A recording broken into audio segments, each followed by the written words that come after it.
Okay. In the context of Black History Month, I actually get to, I don't know, plug kind of sort of something that's special to me and not have to do too much research in between the weeks because it fits within the theme. So there's a lazy aspect to it that you know I'm going to embrace. We're at the third case, and the Supreme Court kind of sort of legal history of Black personhood in America. Just to quickly recap, that actually started with Dred Scott, which literally the question was, are Black people? The Supreme Court was like, no.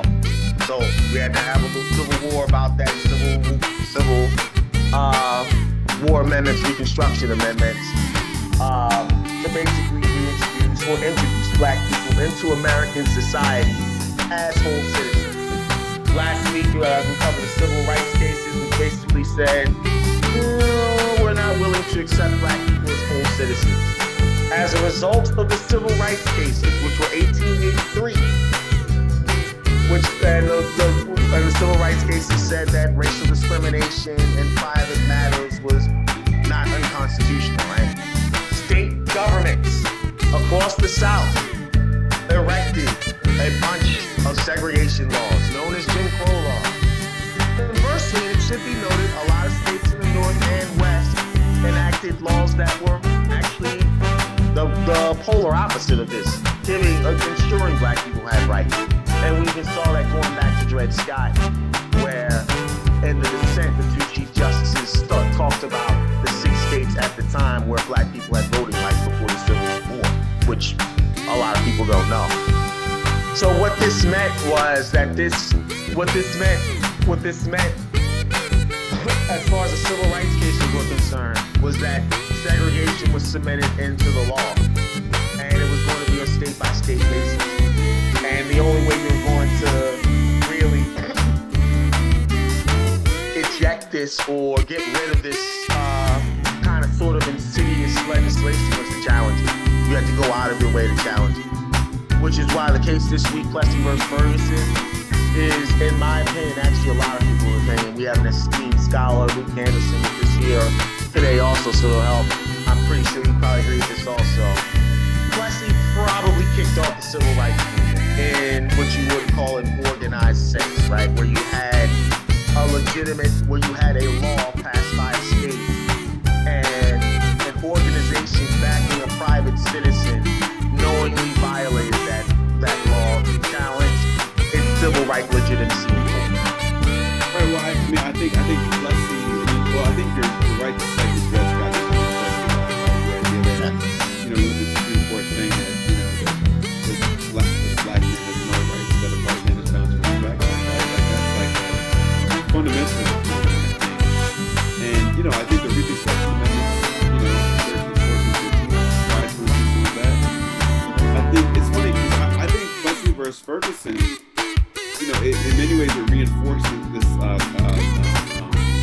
caste system. And what it did, I think, people like A. Philip Randolph and the supporters and the black organizing, certainly in the Communist Party, but even outside of the Communist Party of the U.S., in the 1920s and 40s, is in many ways a direct response to Plessy versus Ferguson, right? In many ways, it's showing that despite this, the state, demonstrating that they will not, do anything for black rights, right? That like in someone like A. Philip Randolph had no choice, right? And then look at the Polish Porters, which was a viable way of earning a living for a black. My great grandfather was a Polish Porter, right? It's like that was something that was a way to, in a sad way, was a way to at least not maybe not build wealth, but to have like a legitimate steady job with benefits at the black community, right? Got the benefits. Right. And what I find always so encouraging or inspiring is that in the face of, lynching, in the face of, every week you have the NAACP, reporting on, 3 or 4 or 5 black people lynched per week in the teens, 20s, 30s. They still have people like people like Randolph. I mean, really, the civil rights movement is a culmination of decades of organizing and voting, you know, I mean, Selma, for example, doesn't happen if not for people like Amelia Boynton, who has been organizing, a woman who has been organizing in Selma since the 1940s, right? Like, so it's like, I think that's something that I you know, when you're talking about, you know, this idea of Plessy versus Ferguson as the beginning of the movement, I think that's right in some ways, but as a challenge to yeah, well, that's what I'm going to get into as we get into the case, because it was lost, right? Like, it's all the good guys lost. right. It's, you talk about the history of organizing, to give people a background about the case who don't know, we're talking 1890, Louisiana passed the Separate Car Act, which basically said black people and white people would not be able to ride on train cars together. Separate accommodations, right? Separate but equal accommodations, right? So, or a group, a leftist group, the Committee of Citizens in New Orleans were like, we're literally going to challenge this law. They chose Homer Plessy, who was, I believe the term octoroon, right? 7/8 white, 1/8 black. Very fair skinned, born a free man, even though he was born during slavery. So he would be classified as black, and he'd have to sit in a colored car. What he did, he sat in the white only car, right? He was arrested, like there was press there when he was arrested, the organization was there. They purposely challenged this law for segregation, right? They had a trial. All his lawyers argued that the Separate Car Act violated the 13th and 14th Amendment. The judge convicted him and they appealed it to the Supreme Court. The question, and we talked about the Reconstruction Acts, again, 13th Amendment, no slavery, 14th Amendment, equal protection under the law, 15th Amendment, voting rights for black men. Does the Separate Car Act violate the 14th Amendment? It does not. Separate but equal accommodation for whites and blacks imposed by Louisiana did not violate the Equal Protection Clause. It was the Supreme Court, it was 7-1, overwhelmingly in favor of it. And it basically said separate but equal was constitutional. And this is what would rule over the country, this system of apartheid, for the next 70 to 80 years officially, something like that. And this is when that fight began. Right. This is when the civil rights movement began. Because remember, they purposely challenged this. They lost, but they challenged it, specifically to overturn this law, to question the constitutionality of this law. So that's where we are. Plessy was the beginning of it. And if we talk about civil rights, we're in Black History Month now. If you want to think about the beginning of the fight, the beginning of the pushback, I would start with Plessy, and we'll go forward. And that's eventually what we're gonna go to next week also. Did anybody have any questions or any thoughts or anything like that?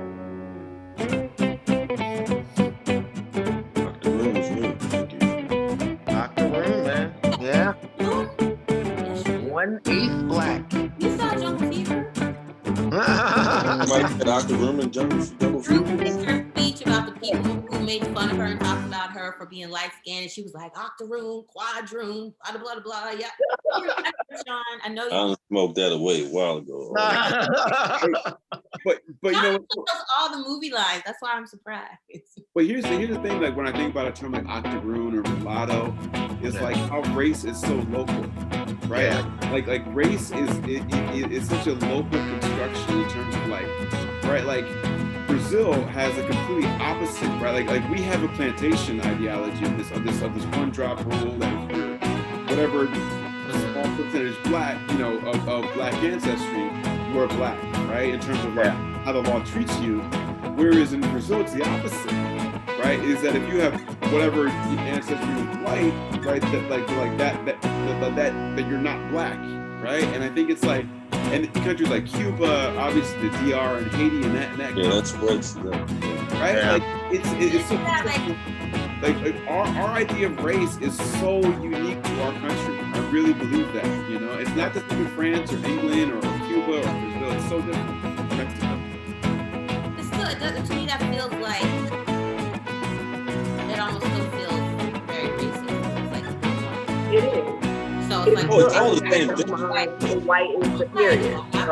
like nobody else boils down to he wants to be black. It's like America, we're like, you guys are like, ooh, but if in Brazil, it's like, come on over, shit. You got a little bit of us, it's the same thing, but just Right. that's a different welcoming party. Right, yeah, no, don't get me wrong, right? Brazil had way more African slaves than America ever did. I mean, Brazil's sugar. Portugal went the hardest. Right, I mean, the vast majority of Africans who were imported to the New World came to Brazil, right? The vast majority.